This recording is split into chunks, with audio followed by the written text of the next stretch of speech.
Hey, what's happening, y'all? It's the Dealer Destro back with another Modern Era G.I. Joe review. And for this video, we're actually going to be taking a look at a past club offering that I just recently managed to get my hands on. And I got to tell you, after having this guy in hand, I'm pretty excited.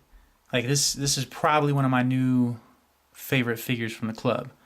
So anyway, so this is the Saw Machine Gunner, codename Repeater. And unfortunately, we're not going to be able to get him off the card for the video because I had to procure him loose from a Facebook group that specializes in G.I. Joe. So, anyway, fortunate enough to get my hands on this guy. So, card art on this is remarkable. This captures everything that you would want from a figure at this price. And unfortunately I paid over MSRP, but still I feel like, every cent spent was worth it. So again, great file card art. Really captures the bulkiness, the mass of this dude, and he is a big character for this outing. So as per the usual, there is his file card.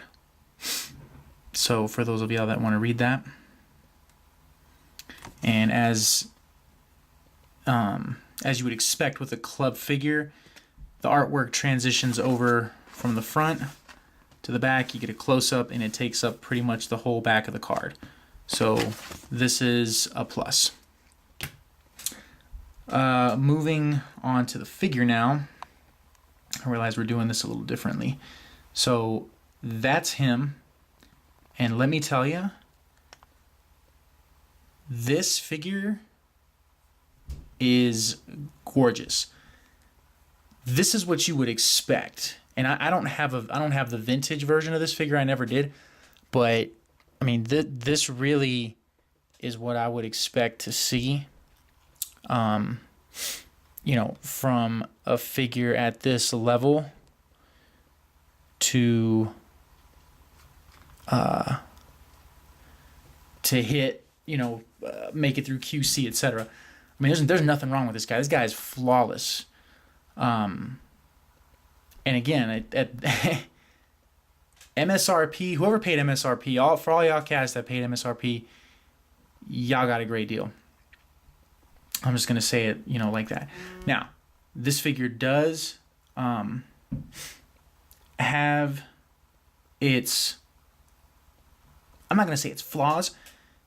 This figure isn't perfect, but it is close. So anyway, all right. So having said all that, I guess let's get down to it. So he comes with the same accessory that you saw for the Saw Viper. It's the heavy machine gun with the bipod, and I want to say this is removable. Maybe not for this outing, but on the other previous ones, it is that it doesn't give me the feel good. When I'm attempting to remove that, so I'm not going to break anything. It should be noted the bullets are coming out of the cartridge, feeding into the gun. Nice rail system, good paint accent. Paint breaks this up pretty good. Otherwise, you get the standard silver/grayish casting. It comes with this backpack, which I'm sure we've seen before. Not a big deal though. It does look good. Good detailing, good paint on the straps to break it up. On the sides as well. We got the hollow bit there, but again, you won't see this displayed on the figure, so I mean that's fine. And again, ammo pouches, great detail. Straps are painted on both sides there. Comes with, oof, we're not even gonna get that in frame. Oh, there we go. Comes with your standard survival knife. He does have a functioning knife holster that you can put that in, as well as what I call the standard issue, and we've seen it before. So, getting right into this guy. It should be noted, he is a complete reuse of the rock mold. And man, okay, so as I'm moving this guy, the tolerances in the elbows feel terrible. So I'm gonna note that. That is worth noting, considering the going rate for this guy currently. Now, there were some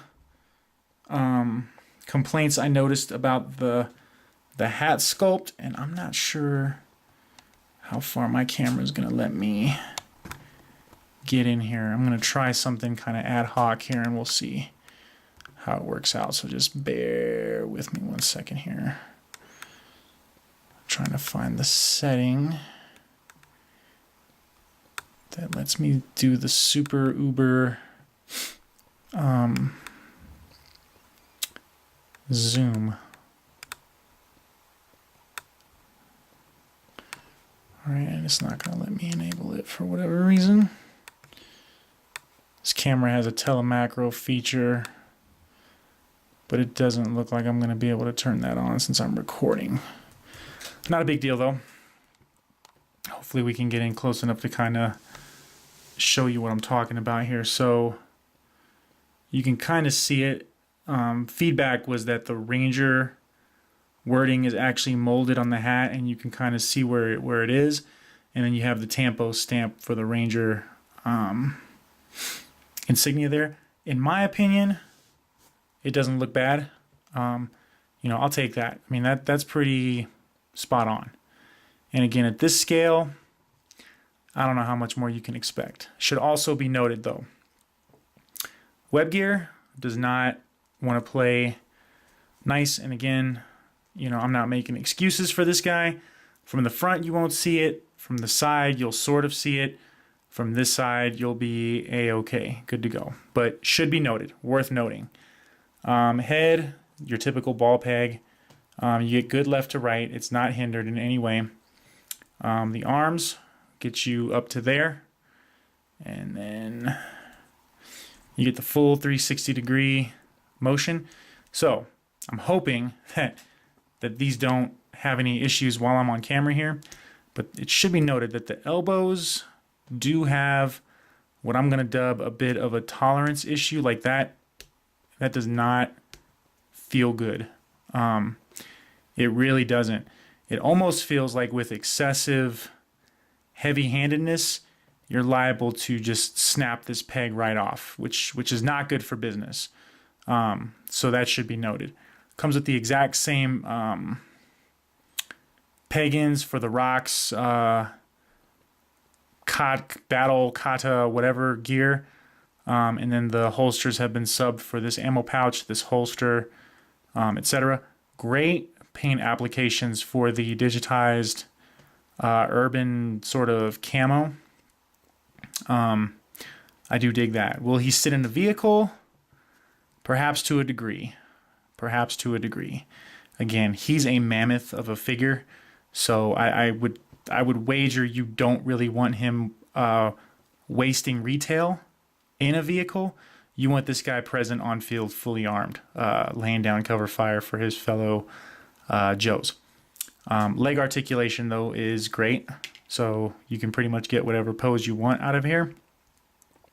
Should be noted, he does have the updated ankle articulation, which is nice. So you do get the down and the up. And it feels good. It's toleranced very well.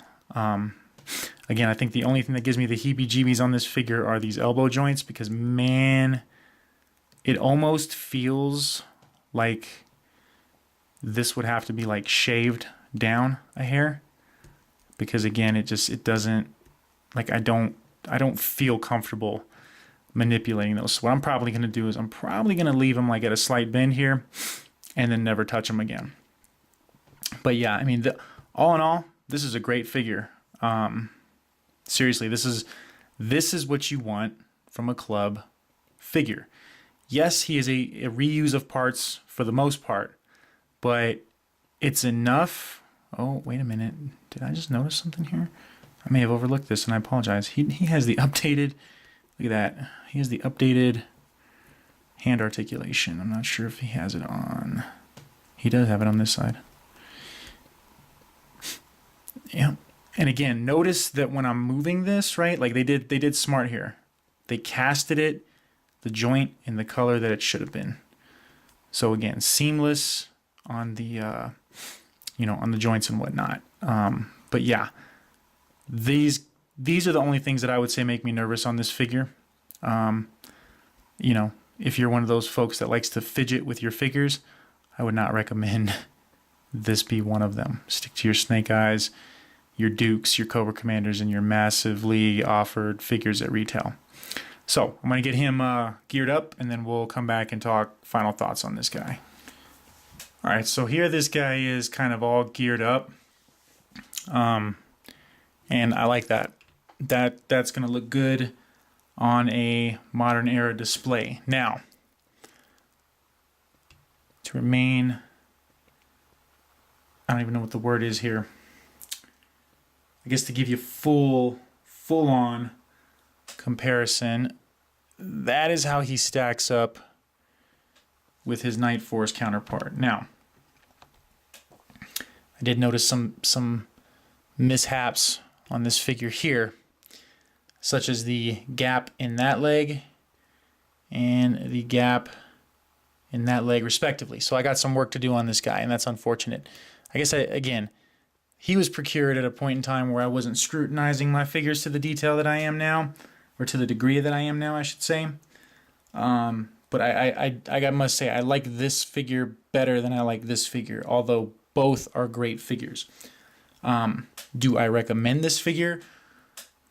Well, that depends. That really depends on what are you willing to pay to play at this level. He didn't quite cost me an arm or a leg or any other random appendage or organ, but the price is inching up on this guy. If you go the eBay route, you're easily going to pay between $80 and $100. That's even loose. So I would say if you're on the fence about this guy, I would act quick. It might be more prudent to procure him via other means, such as trades on the boards, etc. But really, I don't see this guy for sale or being offered on the secondary market very often. So when I saw him in the Facebook group, I threw the dude an offer. He accepted what I thought was a fair price, and we'll leave it at that. So I'm looking at it as, yep, a hole in my collection's filled, and I'm just going to move on with my life. But again, at the end of the day, we are talking 4-inch figures here. So it really depends on, how bad do you want this hole in your collection filled. I did have a custom of this guy. He was a pit trooper from one of the Rise of Cobra sets, but when when you stack that figure up to this figure, I mean, it's not even close. Or even this guy here. I mean, it's really not even close. So that's my final thoughts on this guy. I mean, do I recommend him? I mean, he is a great figure. He's absolutely one of the better offerings from the club that I've seen in a while. He is probably definitely in my top 5 favorites. And again, 4-inch figures really depends on what your budget is. But if you can afford it, I say go for it before the price gets any more out of control on this guy. So appreciate you guys tuning in. Hope you're finding the videos informative. So till next time, hope you guys take care, and we'll catch you on the flip side. Thanks a lot.